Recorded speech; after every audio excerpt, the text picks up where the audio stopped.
YouTube channel. Oh, Rob's here. Hello, hello! God, I flip windows and all of a sudden Rob's face is in my face. Greetings! It's frightening. Share here. Hello, Governor! Oh, that's such a great beer. Oh, Governor. Hello, Governor. Don't seem to make it anymore, at least not distribute it. Isn't that that Colorado thing? Yeah, the Oscar Blues. Yeah. It They was don't make it anymore? It was their super hoppy one, and I haven't seen it in years out here.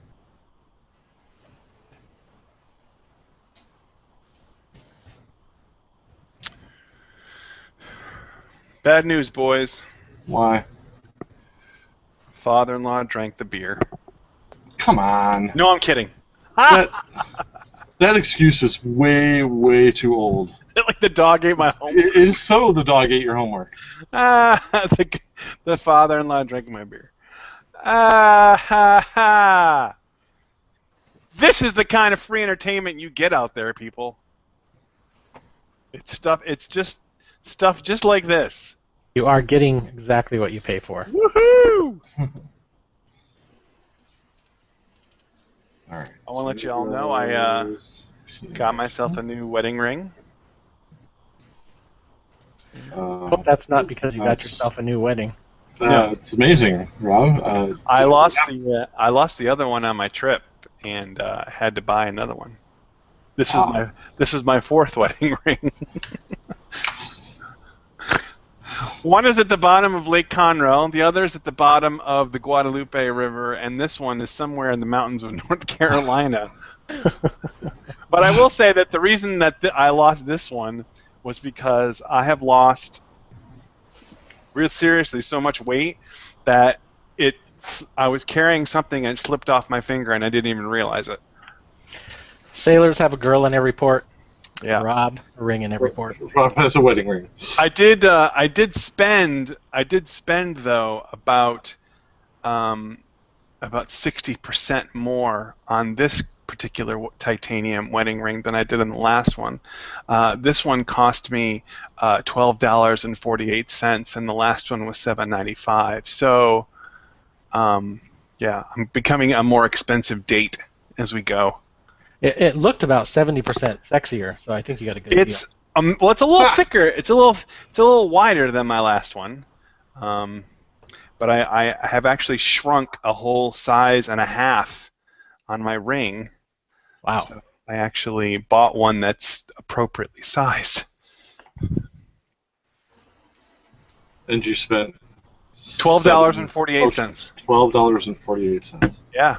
My last one was like $7. Well, at least if you are going to keep losing your rings, you're smart enough. I know. I haven't. I mean, hundreds of thousands of dollars into it. So I got to give you kudos on that one. My first ring, I mean, was like in the early days. I've had a titanium one. All of my rings have been titanium in my current marriage to Nicole.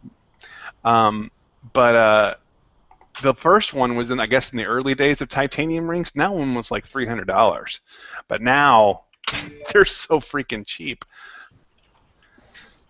Titanium used to be really expensive. Yeah, so like I'm saying, we got married 11 years ago, and my ring was $300. And then the second one I got was like $80. The third one was $7.95, and I guess somehow there's been a run on titanium because I'm hiked all the way up to $12.50. But like I said, I'm a cheap date. I finally made it. Hey, Gary. Hey, Gary! You look happy about it too. I gotta say. I know it definitely looks like something is plugged in. Yeah, I made it. I'm not going to say where it looks like it's plugged in, but It's not very comfortable. it does look like you've been sitting on something for a little too long. Yeah. Oh, Well, what's my I'm pick pissed for the because week? this is what I have for a beer cup tonight. Perhaps the greatest beer cup ever. I'm Are saying, you going to take the condom off it? Yeah, I'm No, working on don't. that. I'm trying to. And since I traveled, I don't actually have a bottle opener, so I'm gonna have to try to pry it open with my car keys. Oh, I was hoping you were going to say your teeth. What beer did you No. end up with? No, not my teeth. He brought himself a Corona. Corona I with kind of lime. doubt that. Me? I brought a Corona? Yeah. No, that's never going to happen. Nah, not likely. Not even on Cinco de Mayo. I do have a beer. Let me grab my car keys. I mean, my bottle opener. All right, when you come back, we'll start if everyone's ready. Yeah, you can start. I'm just got to grab my backpack. I threw my car keys in there when I got on the plane. I don't remember exactly where they are. Oops. Twitter's saying we're live, which we are, so I guess we better do something entertaining. We might even have a listener. Oh, Yeah, my a shirt's remote open. possibility. My shirt's open. I'm going to be naked again. I can't be naked again on the show. No. Please, no. Oh, I wasn't talking to you. Oh, I thought you were commenting on me being naked again on the show. Maybe. All right. Well, I don't want to be in Slack. I want to be in buttons. We're in buttons. There we are. Okay. You ready, Rob? Yeah. All right. Here we Heck go. yeah, dude. This is PNRShow Season 3, Episode 18, Moxee-Morons. I'd rather have lager than lime. I'll take a strong stout over stride. I prefer to confer with a half pint of ale than live a long life till my private parts fail. For life without liquor is to no avail. So bring me lager for lime. I'd rather have lager than lime. Hi, Pikachus and Snuzzer Wuzzers and Pokey people. It's the Pine and No Return Show, PNR.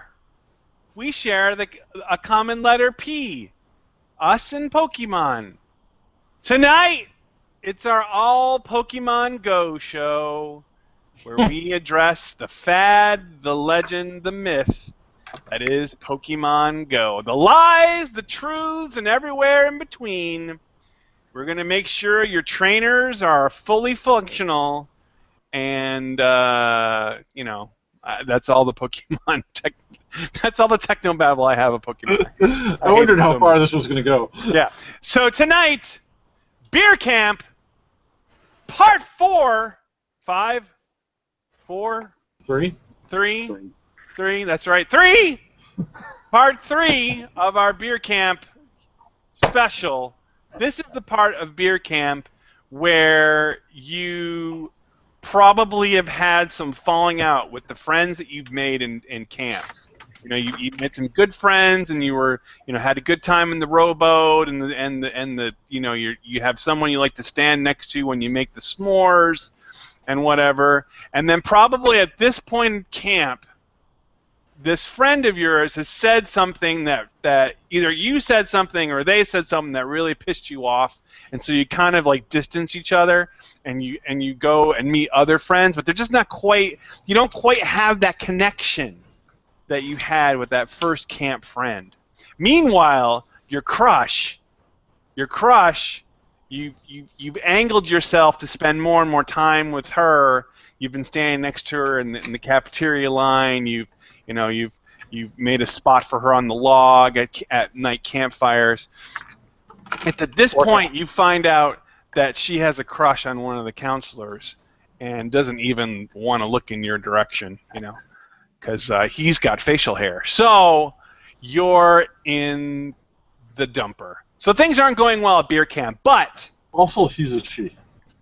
Oh, well... Yeah, at least that's the rumor in the showers. That's Summer Camp 2016. I'm going back to like 1981, where you didn't... What, you think they didn't exist back then, Rob? I don't think that was as much of a concern back then. It certainly was possible. So, yeah.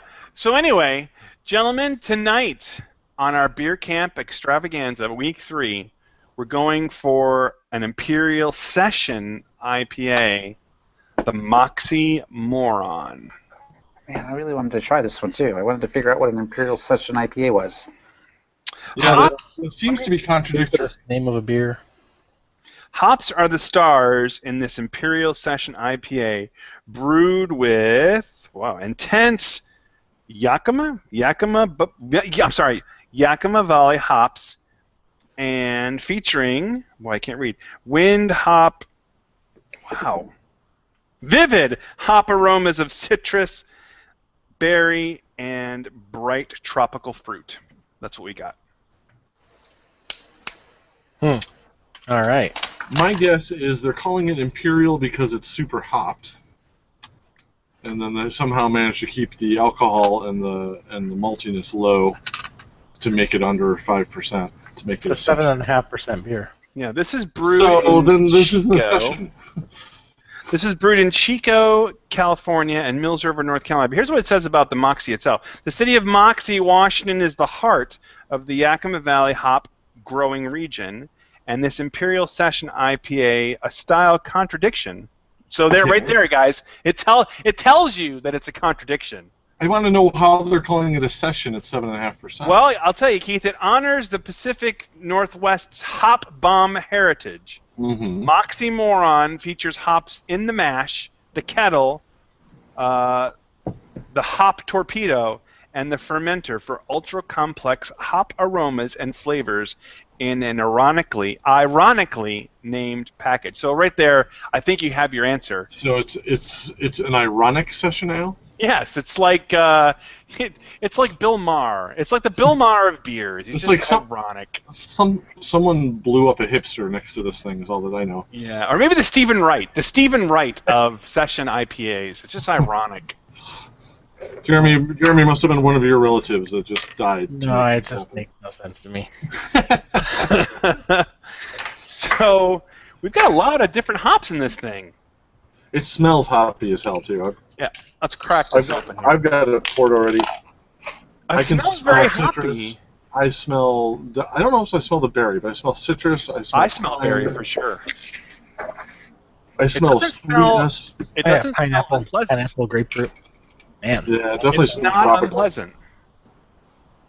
It is. It is sort of like a citrus blended Citrus explosion. air freshener. I would like this scent in my office. And my goodness, is this pour is very pale. It's close to clear. Yeah, it's pretty. It looks like it's been filtered. It's not cloudy like a typical. It's got that very, very, very, very thin, sudsy head to it. I got a great head on mine. Yeah, mine's not thin. Mine's been out for a while, and I still got a 3/4 of an inch of head. Mine's just my head is just sitting there. And then there's the beer head. But boom! All right. So, Gary, what are you going to be drinking tonight? I'm going to be drinking out of a paper cup. We got that part. I have a collaboration between Heavy Seas and Trogs. It's a Hoppelbach that is 8.5%. No, 8%. Oh, So, goodness. Yeah. And Hoppelbach? Hoppelbach. So let me just tell the rest of the That's folks awesome. in the audience that we're going to have a much jollier Gary in about 15 minutes. I drove up the road to Heavy Seas Brewing, and I can't get a six-pack because you can't take those on planes. And all they had were 22 ounces.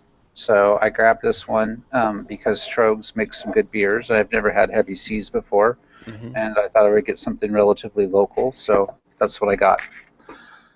And just for the benefit of the listening audience, Gary, you are in Maryland, if I'm correct, right? I am. I'm right next to the Baltimore-Washington airport. Ah, BWI. Yep. He's enjoying the lovely East Coast heat wave. Yes. Oh my God. You can come on down here. It was 102 today. This is There's like no reason for that. this is all like sugary, malty smelling, like a really hoppy, not like a hoppy, but like a Doppelbeck would smell. All right, And so It's probably Right. East Coast brown sugar. Are we all ready to partake? I am. Let's do Let's do this. this. All right, Moxee-Moron and the Doppelbock. Prost!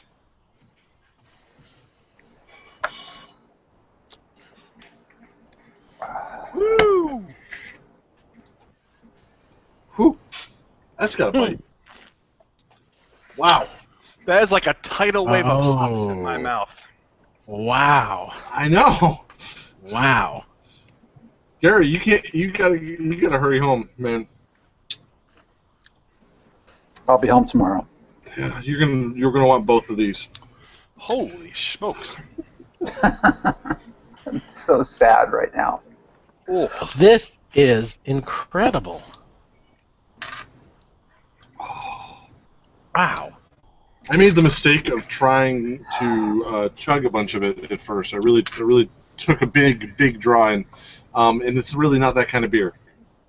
It's much more of a sipper, and not because of the alcohol or the malts. It's because of these hops. And if you just throw it back, the hops get lost and tangled up, and some of them I think are murdered and die horrible deaths before they can get down your throat. But if you can sip it, it is complex. Probably the most complex IPA I've ever had, with layers on layers of different kinds of bitterness. Really good, though. Really good. Yeah, I might as well just rate it. I was gonna say this is an easy 9, almost a 10, not quite a 10. I want a little more body for a 10, so 9.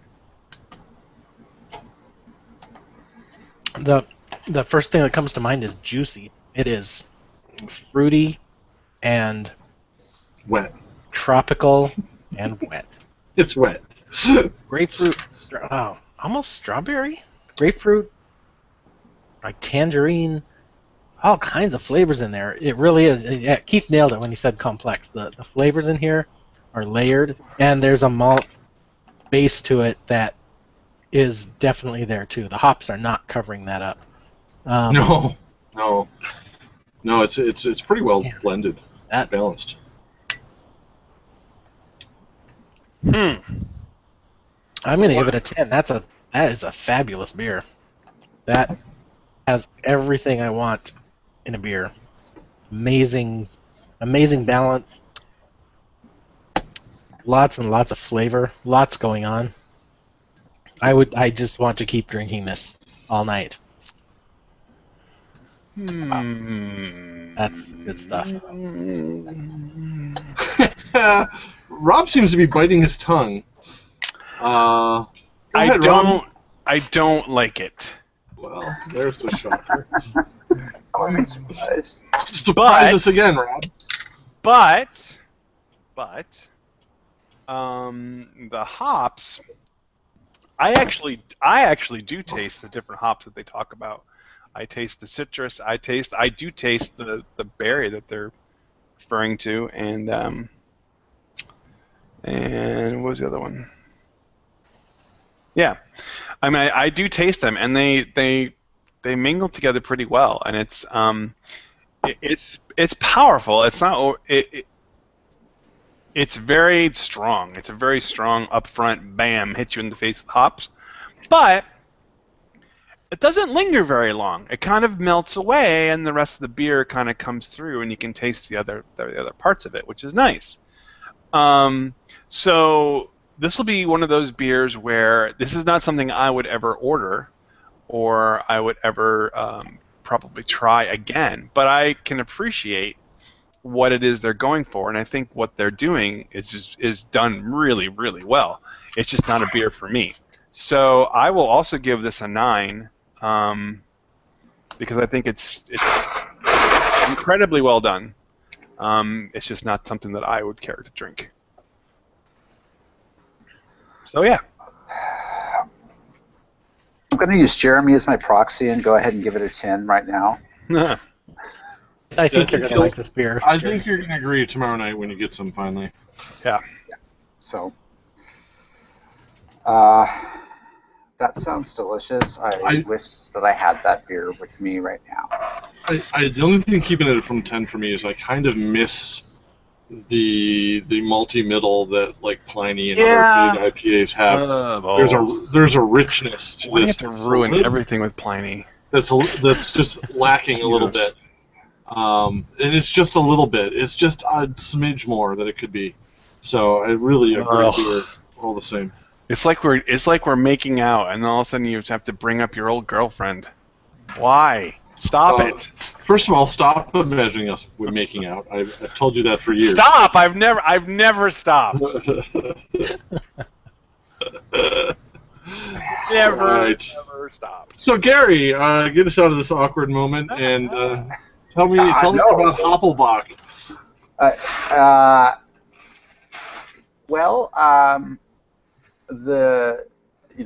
Given my choice of drinking vessels here, does that help? The most appropriate one.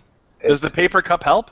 It's got a distinct, like, birchy, gluey taste to it. So, yeah, the paper cup just completely ruined it. So I've taken a little bit out of the bottle directly, and that's much better. You should have let the plastic wrap on. Probably. Yeah, probably should help. You need the paper cup condom. It's safer drinking. It's good. I mean, it's very much a Bock style beer with some hops added in. So there's a lot of like really robust kind of malty, yeasty flavors going on with some hops on top.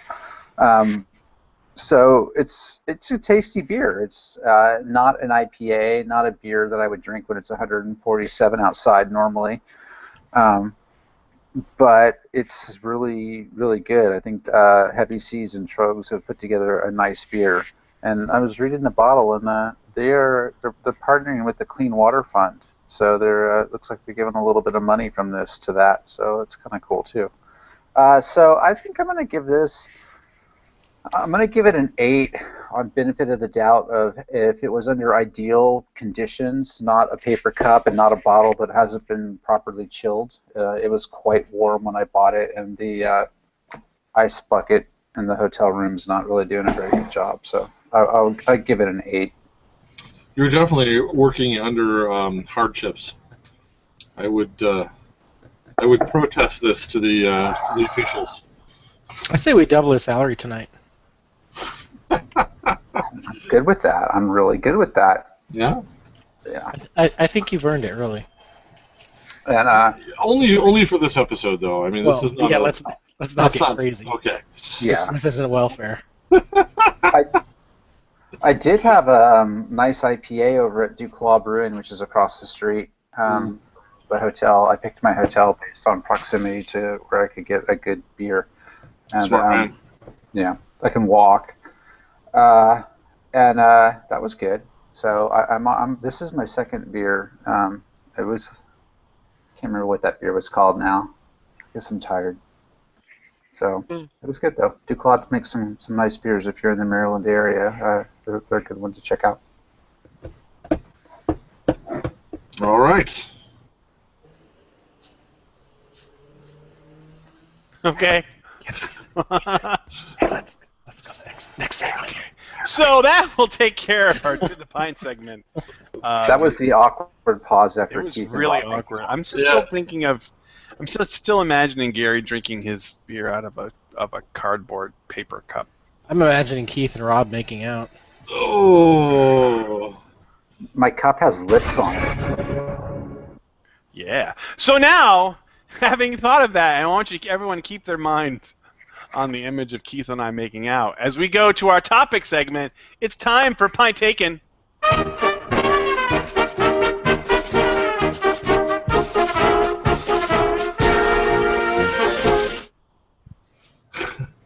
That's the music that plays every time Rob and I get romantic. Oh, I thought it was Endless Love. My endless love.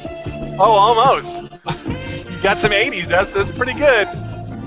No, Gary, never 69.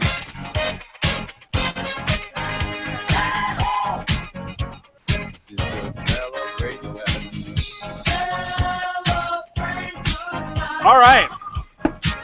So for our topic segment today, we have one and only one topic. It's the topic that's occupying everybody's minds, phones, and free time these past 2 weeks. Of course, I'm talking about Pokemon Go.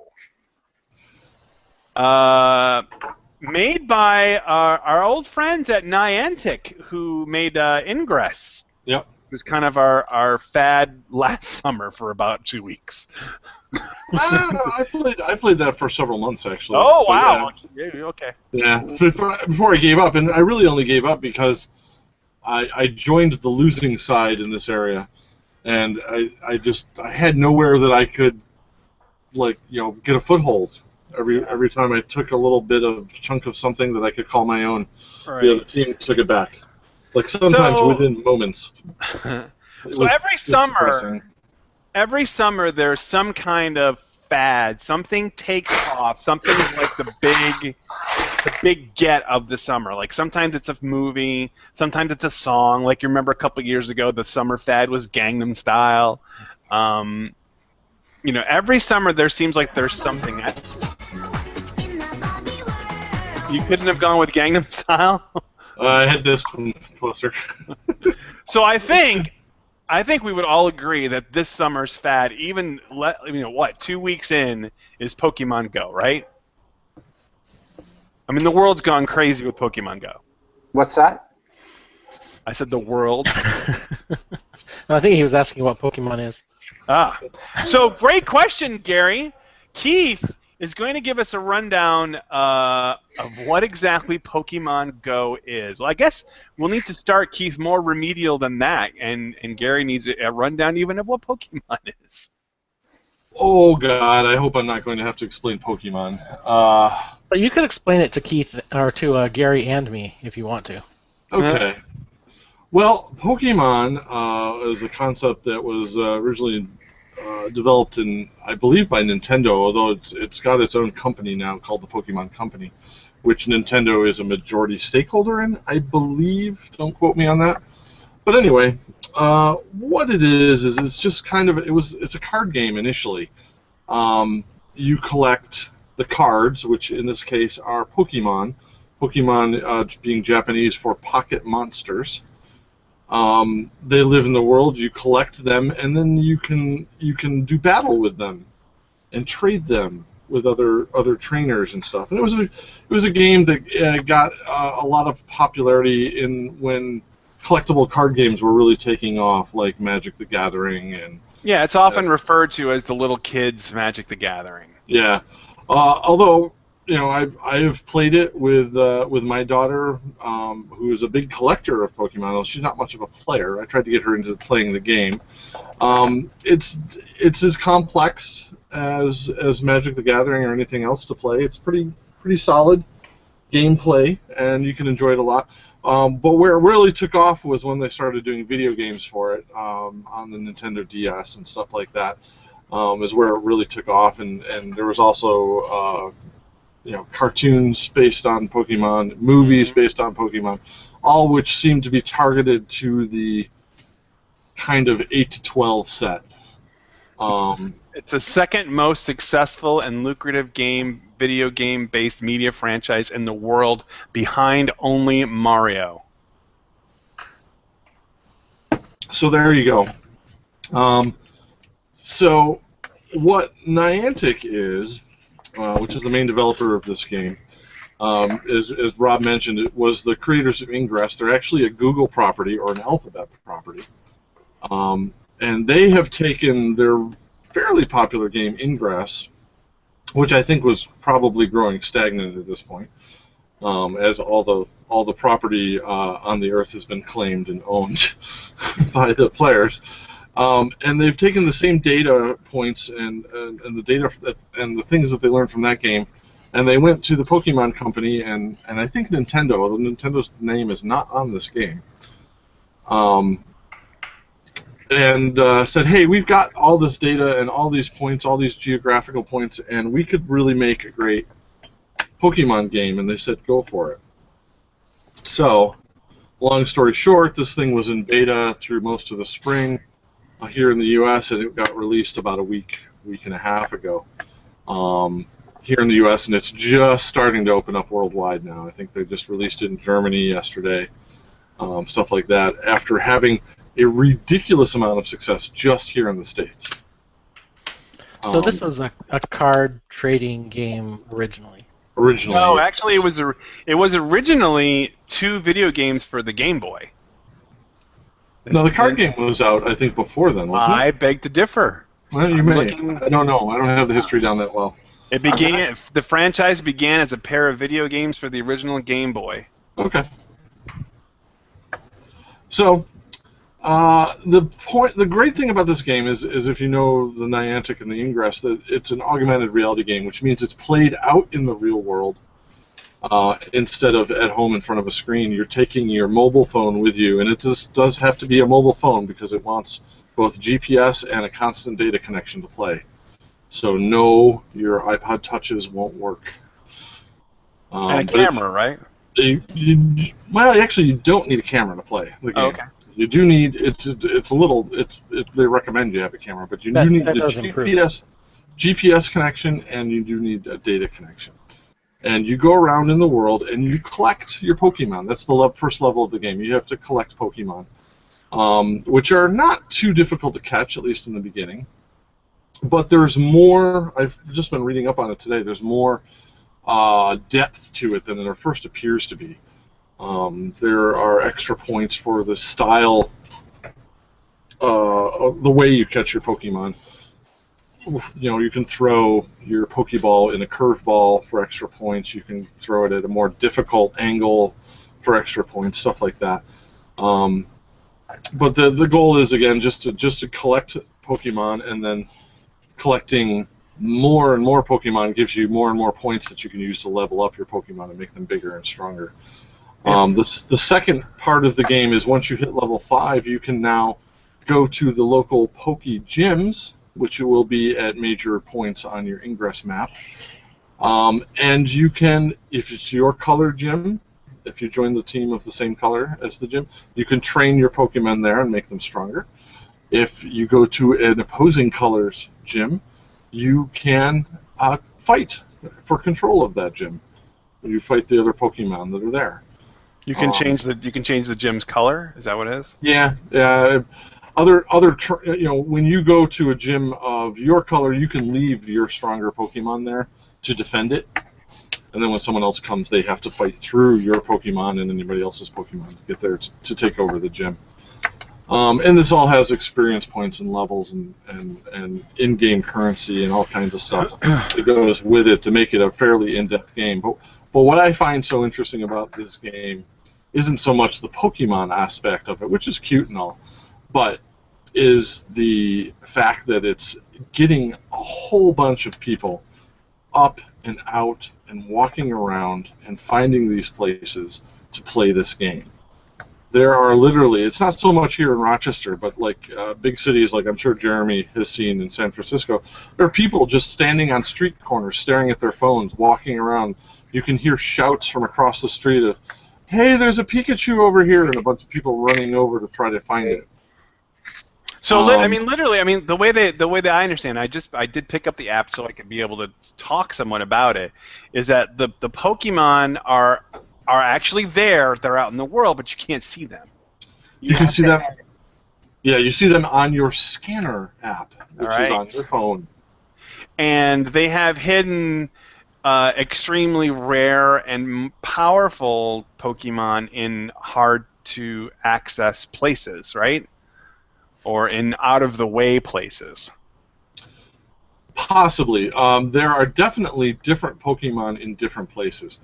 There are also different Pokemon in different times of day, too, which is interesting. So going out to play... It really is location-based. It's not like your phone decides, okay, I'm just going to throw a Pokemon here in front of you to catch. No, because... The app itself has placed Pokemons in different points around the world. It does it on the fly, I believe, but yes. There's also a you have a Pokemon at a specific location. Other people, if they were playing nearby, could also come and see that Pokemon. Now the nice thing is you can't steal it. If the Pokemon's there for you, it's also there for your friend Rob, who's playing at the same time, and you can both take it. So it's not like something that's competitive in that way, which is led to a large cooperative movement. Like I said, when you've got a bunch of people playing in the area, they'll let you know where there are Pokemon of certain types. And they only may be there for so long. So getting over there to make sure you can get it, you can see it, it'll pop up for you, and you can capture it, is a communal activity. Right. Okay. So, I mean, we're agreed here that it's become just like. Okay. So sorry, I'm jumping from thing to topic. It's supposed to have more users than Twitter this week. In the couple of weeks since the game has come out, and that's right? It's only been out for a couple of weeks. Not even 2 weeks. No, like Okay. 5, So like a week. I was reading some articles today, and these are confirmed. I know Keith wanted Snopes to go through a lot of these to make sure they were true or not true. But I did read an article, I think it was in either the New York Times or one of those types of newspaper websites, that since the release of Pokemon Go, barely, not even 2 weeks ago, it is estimated that the Nintendo brand, or the Pokemon company, has become valued at $8 billion with a B, dollars more than it had been before the release. No, that was Nintendo. Or was it Nintendo? Yeah. Which is interesting because Nintendo's brand is not on the game. No, they just. But they do have a controlling interest in the company. And they have in the Pokemon company, I believe. Right. But So they're not charging for anything for the game. Crazy, just crazy, $8 billion in 2 weeks. And, of course, that type of craziness has led... Mind you, that's all in the U.S. That's not worldwide because it's not available anywhere outside of the U.S. yet, except Germany and maybe they put one other country out today. That is insane. So that's just in the U.S. So now I'm also reading here that there's a Pokemon Go Plus that is going to be released sometime in July of this month. It's a Bluetooth low-energy wearable device that allows the player to traverse the game map without looking at their smart device. When the player is near a Pokemon or a Pokestop, the Plus will vibrate. They can then press the button to capture the Pokemon.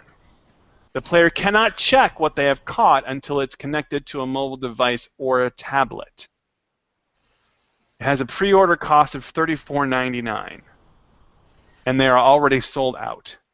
That is probably their way to deal with the under 12 set, which is interesting because this game, although Pokemon in general is kind of targeted to the preteen set, a lot of preteens don't actually have a device that this can play on.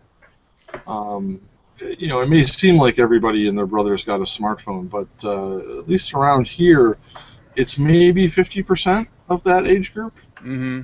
Especially as you get younger, closer to 8 and 7 and 6, those are the kids that love Pokemon, and they don't have smart devices.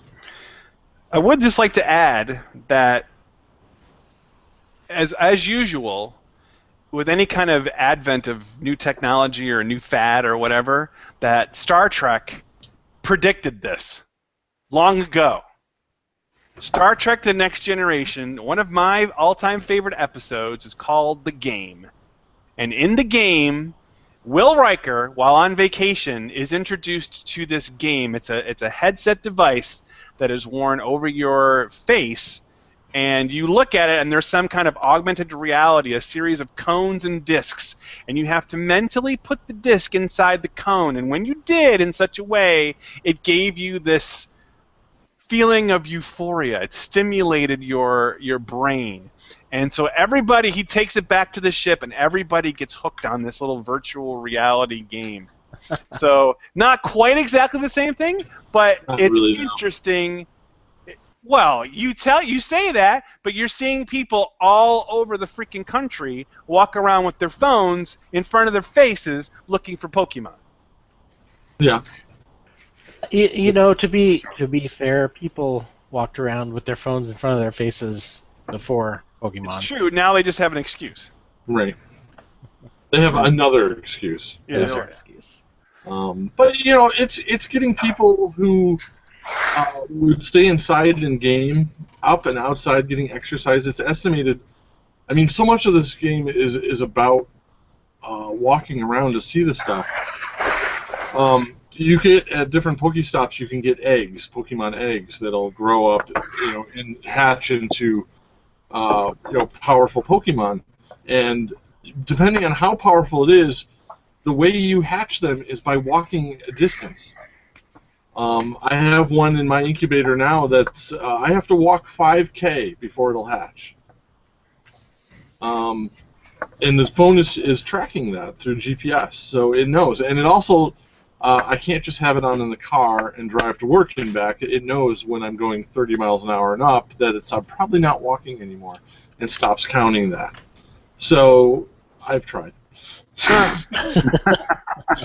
So I've got 2 more eggs waiting to get in the incubator. One of them is going to make me walk 10K, and another one 2K.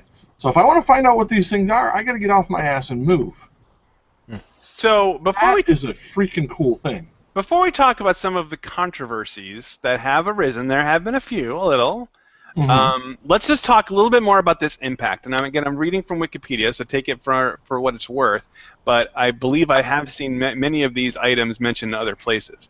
The game has enabled players to help catch criminals and to report crimes in progress. Furthermore, several businesses have experienced an increase in customers as a result of the app. National parks across the United States, this is just in 2 weeks, have seen an influx of visitors due to the game. Hundreds of thousands of people visiting the National Mall and Memorial Parks in Washington, D.C. on the weekend following Pokemon Go's release. Again, everything was pre-populated with ingress data. Small All those museums. places you used to be able to claim an ingress were already set up as locations that you want to go to in Pokemon. There was a small trash museum- can at our high school that's painted like a cheetah that was one of the Pokemon locations. Nice. Small museums with Pokestops placed at exhibits also reported increased attendance, such as art museums in Texas and Boca Raton, Florida. Some establishments have considered purchasing lures in the game to attract additional players to Pokestops on their property.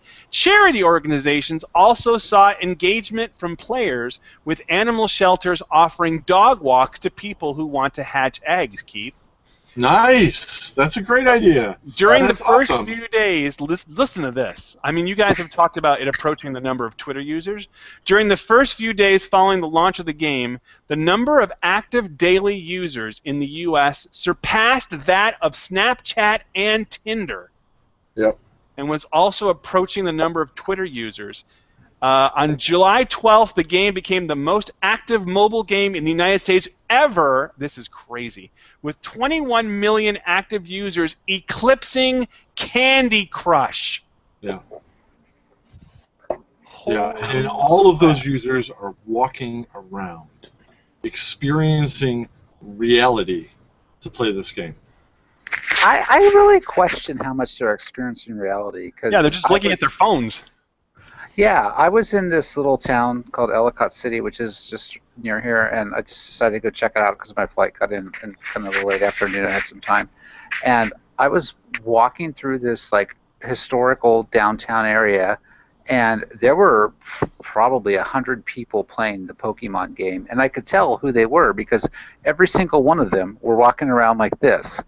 Their goal was to get the Pokemon. They weren't really interacting with the town or anything, or enjoying the scenery. Right. And it was interesting. There was a little brewery there where I of course visited, and I had dinner, had a beer, so I was kind of just walking around so I could drive back to my hotel. And as I walked back by the brewery on my way back to my car, I got a text from my wife. So I pulled up my phone to see what the text was. And this guy says, "Hey, are you playing that game?" I'm like, "No, I actually just got a text." And he was actually the brewer of the brewery. He was outside just hanging out.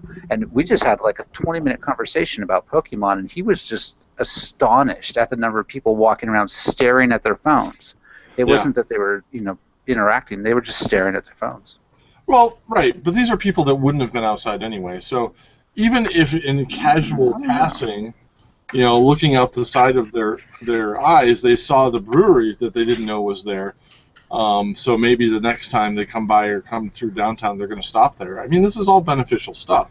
Not to mention the exercise level of America has gone through the roof. And as the rest of the world just continues to refer to us as, and not unrightfully, fat Americans, this is not a bad thing, folks. Let these people get out and walk before we start coming like the fat sled people in Wall-E, which is our other future here. There's a chance we could save ourselves with Pokemon. All right. So I listened to the Opie we used to be Opie and Anthony, but Opie with Jim show on the way to work every day, and they were talking about Pokemon Go this morning. And Opie was saying, he walks home from the studios through Central Park to get to his apartment, and he said that every day for the past 2 weeks he would estimate at least half of the people walking through Central Park had their phones up to their face and were playing Pokemon Go. Mm-hmm. But if they're locals, and I actually tend to agree with Keith on this, if they're locals, they've seen a lot of that stuff a lot, right? My wife, she called while I was on the show earlier, she said our day playing Pokemon. So it's a town that she's literally lived in her entire life, so she knows the town. She was just walking around for the fun of playing the game.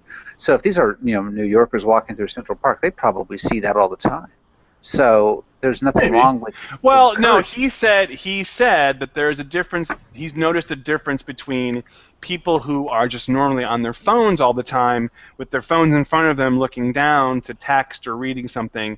Between that and people holding up their phones like this, scanning their environment. There's you can definitely tell when people are playing Pokemon Go as opposed to just being on their phones. Right. And I did notice that the vast majority, I don't want to say every person, but it seemed like it to me, was in a group. At least 2 people. Often there were more like 4 or 5 people in groups playing the game. And that's the safer way to do it if you're going to do it, because especially with some of the other stories out there with robbers luring people down alleys, claiming there's Pokemon there and then robbing people. It's better to be in a group. I think that's a smart idea. Yeah. So with that, let's talk about some of the controversies. One that has kind of popped up is the placement of Pokemon. Now, again, as Keith said, the data that's in place is based on the ingress data that was there before. But one of the problems has arisen is Pokemon popping up in perhaps not necessarily appropriate places, like the Auschwitz concentration camp museum, the United States Holocaust Museum, Arlington National Cemetery. It's interesting that Auschwitz is on top of that list when and that list came out like 3 days ago, and Pokemon wasn't available in Germany until yesterday. Now, I have no doubt that they would be there because that's a monument, and according to Ingress, and that would probably be either a Pokestop or a gym.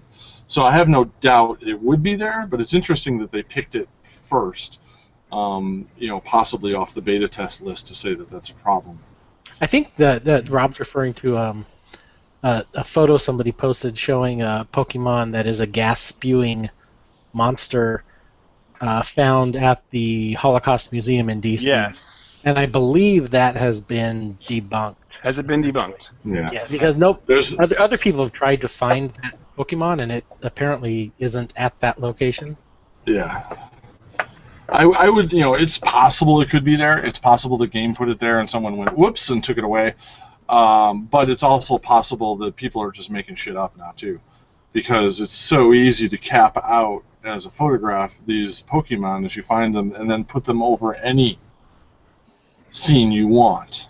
Okay, but we can at least acknowledge that there's a possibility that at some maybe culturally sensitive places or landmarks, there could indeed be Pokestops or Pokemon or gyms because that just has the ingress data already. Pokemon could be anywhere. So there's, that's they could be anywhere in the world, and there's no way to really remove Pokemon from a certain area.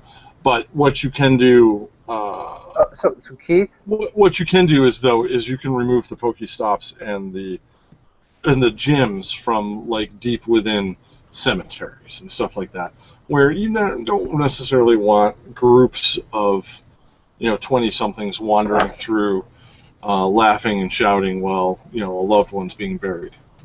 A few gravestones.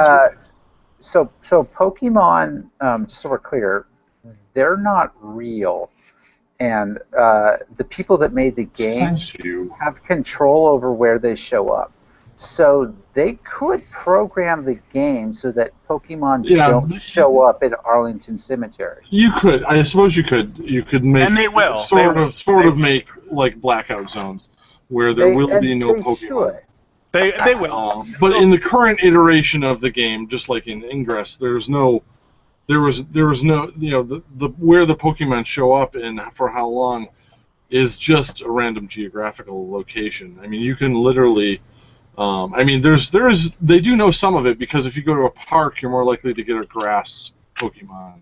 If you're near the water, you're more likely to get a water-based Pokemon. Right. If you're at night, you're more likely to get a ghost-based Pokemon. These things do happen. So yes, they definitely could tell that in certain areas that are parks, certain areas that are cemeteries or national monuments to horrific events, to maybe have no Pokemon. It's definitely a code upgrade they could do. And they will. They will. But I have no doubt. Even easier than that is they can just remove some of the markers in those areas. And they will. They'll change that as they go, because it's bad press for them. I think we can all. I would agree, or I would say anyway, that these first 2 weeks, it's almost been like a soft open for a casino. It's like a beta release, except it's been widely released. Oh. There's a number of bugs that have been talked about. There's numerous server problems, apparently. They'll get that all worked out. Well, the app itself is actually just awful. It's probably the worst designed piece of shit I have ever seen a professional company release. In the very first iteration, which I had a hold of, it was almost unusable. There's been an update since then that fixed a lot of things, like having a settings panel where you could turn off, like the music, so that if you were playing in someplace solemn, you wouldn't have the background Pokemon music going all the time as you're walking around. Right. Walking through a museum with the happy Pokemon music playing in the background, maybe is not the best idea. So that finally showed up. In the second or third release, wherever it was, but I'm assuming this would make a logical marriage with the Oculus when it becomes pretty widely that would used. Be a horrible thing. Yeah, People I don't think so. Face actually covered. I think it's more likely to be because it's augmented reality. It's not virtual reality. So you're more likely to see something like this in the Microsoft HoloLens, which does the same thing. It focuses on augmented reality and not virtual reality. Virtual reality is you're actually got a screen in front of your face, right? And you can't see the world around you. No, I understand. You can see only what they're presenting to you. But the back of the Oculus, or the front of the Oculus that's your eyes, is your phone, right? And the back of your phone has a camera. So you could easily turn on the camera that's on your phone and be looking for Pokemon without having to hold up your phone. Yeah, I don't think Oculus uses a phone. No, the Oculus doesn't either. So yeah, that's one of them does. Google has their Cardboard. Cardboard does, but one of the other ones does too. It has a sleep. Okay. It's basically an Android phone that sits in front of it. But no, that's really not what it is. And also, the power that those things require and the computer they require is not going to let you walk around very far either. Yeah. The HoloLens is supposed to be, when it's finished, a self-contained unit that you could, in theory, walk around with. Yeah. And again, you'd be seeing different things overlaid on reality versus a replaced reality. Yeah, and lastly, they're talking about the rise and uptick of people getting into accidents or walking off curbs or walking the light post. But I will tell you, I cannot express to you how many YouTube videos I've seen over the years of people walking into holes and light posts just texting on their phones. It's no different. Yeah, no, it's a numbers game. You've got a bunch more people doing this one thing Sure. all at once, Yeah. so there's going to be a certain percentage of them that are complete idiots. By the way, I will tell you that those videos on YouTube of people walking into light posts and holes texting on their phone never gets old. Never. Oh, never. It's the greatest thing ever. That's why the fail blog will never die. Oh, it's wonderful. So, I mean, I tried Pokemon Go. I don't know. First of all, I hate Pokemon. I've never been a Pokemon fan ever. So right there, I have a bias against the game. I do want to ask you about that. I mean, it's okay to dislike Pokemon or not like Pokemon, but hate is such a strong word. I mean, I hate Pokemon. Why would you bother to hate an imaginary honestly, something that somebody else enjoys? Why bother? I mean, I'm willing to label it strongly dislike Pokemon. I don't begrudge anybody for getting involved with it. I think for me, I mean, this goes back to us and our total obsession, devotion to magic. Mm-hmm. I just looked at Pokemon as kind of an immature, which it was. It was for kids. It was for little kids. Yeah. It just was the poor man's or poor intellect's version of magic. Well, that's the mistake right there. And I've admitted, it wasn't either poor man's because you spent as much money or more. I know. On Pokemon, No. That's a nor bad. was it poor intellect because it has the same Mensa rating. It's a bad choice of words. I already admitted it's an illogical bias. I just don't like it. I never liked anime also or the chibis type of art. So it just had a whole bunch of things going wrong for it. For me, I don't begrudge anybody else for playing it. Then I would say you don't hate it. I don't hate it. I strongly dislike it. You just. But I tried the app. Yeah. And I killed a couple of Pokemons hiding around my keyboard at work. You killed them? Well, I captured. It's not possible in the game. Sorry, captured them. How did you kill them? Captured them. But I will totally agree with you. That app is buggy. He did say he hates it, so that's why he killed it. It did hate it. I do hate it. But the app is pretty darn buggy. Yeah, He is right about that. Yeah, there's But no most doubt. apps are when they first come out. So Yeah, it's already gotten like 100% better because it was almost unusable when it first came out. So if you've gotten the recent release, it's way better than it was. now port that over to Magic, or for Keith, port that over to Hearthstone, and I'm in. Ooh, location-based Hearthstone. That could be interesting. Exactly right. Yeah.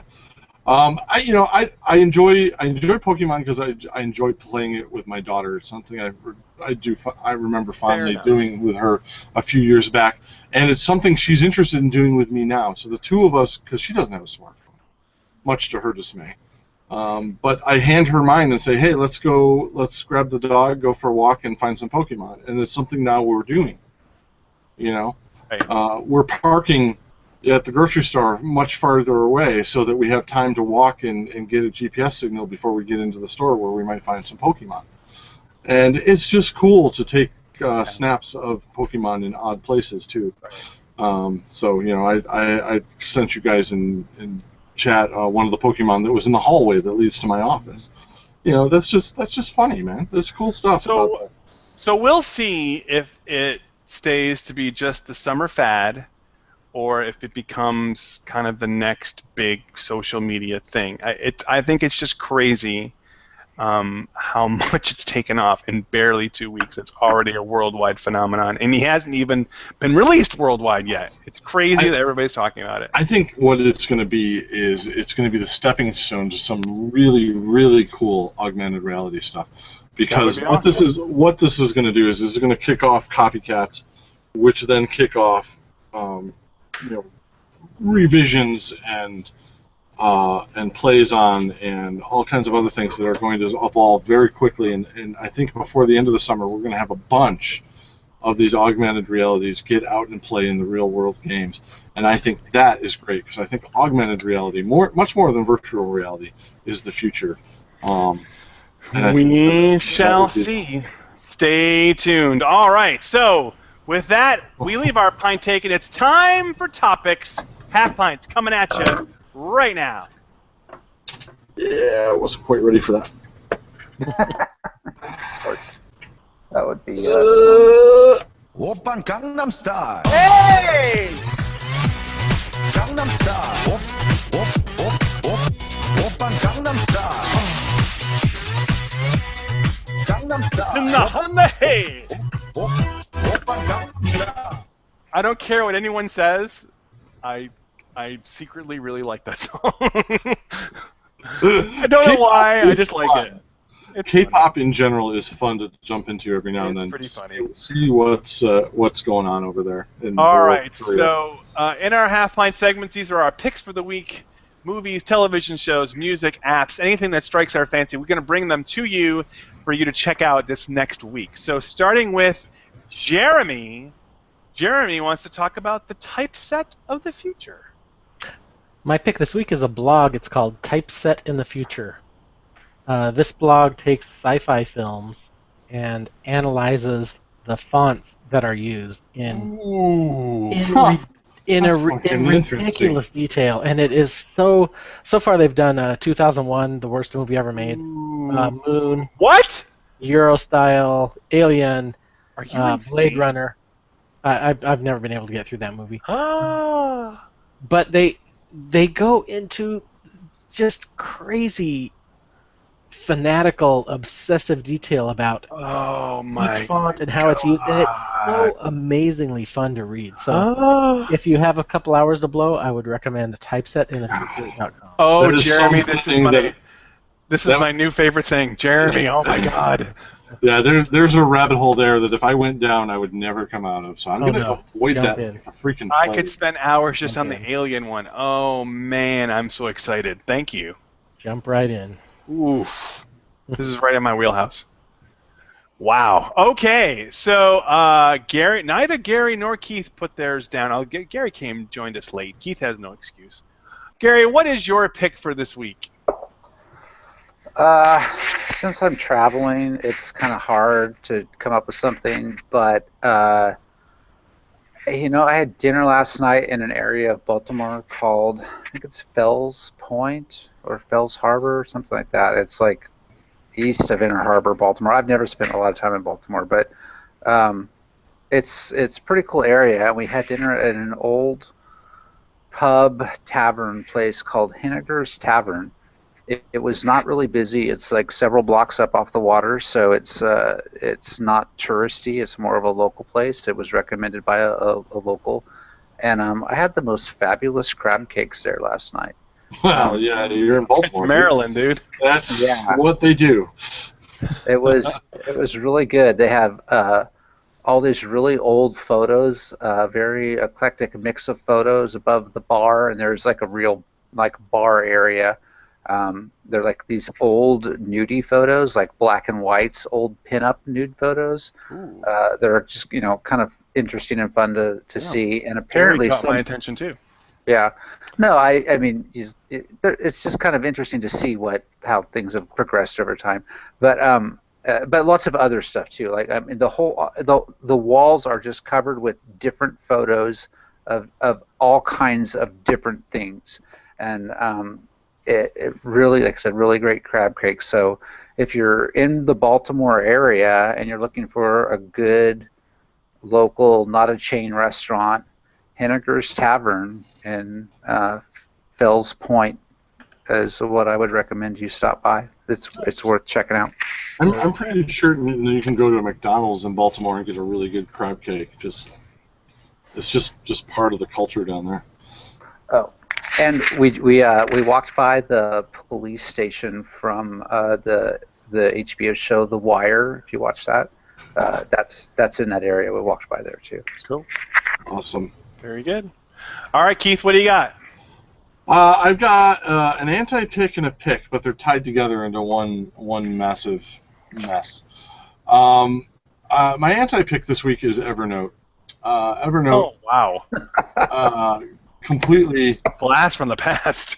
Well, I've been an avid Evernote user all the way along. In fact, I use it every day in my job as I keep track of what certain settings have to be in certain software situations and stuff like that for my day-to-day work as a technician in a big corporation. as a computer tech. So, and having it sync between my computer and my phone and my iPad and everything else is just critical for me. So I have personal notes in there. I have work notes in there. And this week they announced that their free plan, which I used, was only going to sync with 2 devices from now on. So, yeah, you can basically have 1 computer and maybe a phone or something like that you can sync with, or 2 computers or whatever you want. And that's just not going to cut it for me. The free ride is over. So yeah, and I ain't paying them, despite their 50% off offer. I ain't buying that shit. So I'm out. I'm out, Evernote. Bite me. If you can't have it for free, you're not having it at all. Well, they're expensive. I mean, it would be one thing if it were an inexpensive plan and I had to shell out a few bucks a month or $20 a year to keep the service going. I don't store a ton of data. It's mostly text, so I don't see the point in paying $50-$60 a month or a year for that thing. So I went looking for alternatives, and there are a ton of alternatives out there. And most of them are free. So I'm assuming one of those is your pick. My pick is, and probably the most popular one is Microsoft's OneNote, and if you live in the Microsoft universe, that's probably the way to go. However, I don't like it. I'm not a fan. So where I ended up was a product called SimpleNote, which has been around forever. What it does is it'll let you sync notes across any number of devices and computers, and there's an app for Linux, there's an app for Mac, there's an app for PCs, there's a web app, there's an Android app, there's an iPhone app, there's an iPad app. They're all there, and they're all free, and it's dead simple to use, as the name says. It's text only, which is about the only downfall, is because I would in Evernote occasionally put screenshots of things in there, and that was kind of handy, but it's not handy enough that I want to pay for it. So SimpleNote is my answer. The apps are beautiful and simple and easy to use, and you can just start typing and you can tag things, and it's wonderful, and it's totally free. So if you, like me, are going to get burned by the Evernote change, check out SimpleNote. There's a bunch of other ones out there too, so if you found something even cooler, then let me know, because I'm still looking, but SimpleNote is my answer for now. So why not just use Dropbox? Dropbox lacks the instant searchability that I need on my devices. Okay. When I'm, at a user's desk and I need to look up the settings for an app, or I need to look up a website or a server they need to connect to, and I need the long, fully qualified domain name and server address that I just can't remember in my head because there's 50 of them in this fucking company. Yeah. I just want to be able to search in, I just want to be able to type in a few keywords and have it pop up, and that's what that's what Evernote did and what SimpleNote does. Got it. Cool. Thanks. Yeah, I was just reading a couple of websites while you were talking about that, about embedding images and stuff, and one of the things, I'm sure you've done this or thought of this, is that they suggest you use a file sharing or hosting service like CloudUp or the cloud for your photos, and just post a link inside your note. Yeah, you can do that. And Dropbox works for that too. You can post a link to your own Dropbox account for those screenshots and stuff. Cool. All right, very good. My picks for the week, 2 board games I would love for you to try. Keith, I'm going to want you to get this board game for your New Year's party. It may be that I already mentioned this. I looked through our notes and couldn't find it, but I'm shocked that I haven't mentioned this before. So it's a party game called Codenames. And in Codenames, you have 2 teams, a red team and a blue team. And the red team is trying to figure out the code names of all of the red agents. Out of 25 various names, they're trying to figure out the names of all the red agents before the blue team figures out the names of all of theirs. So what you're going to have is a 5x5 grid of cards with simple words on them. Could be words as simple as book or human, cat, anything, any kind of general words organized in a 5x5 grid. and let's say 7 or 8 of these are going to be for your team. Now, one of the members of your team is going to be the clue giver, and they're looking at a grid that has where the red cards are and where the blue cards are, where the innocent bystanders are, and where one black card, which is the assassin. And they're going to give a clue and a number.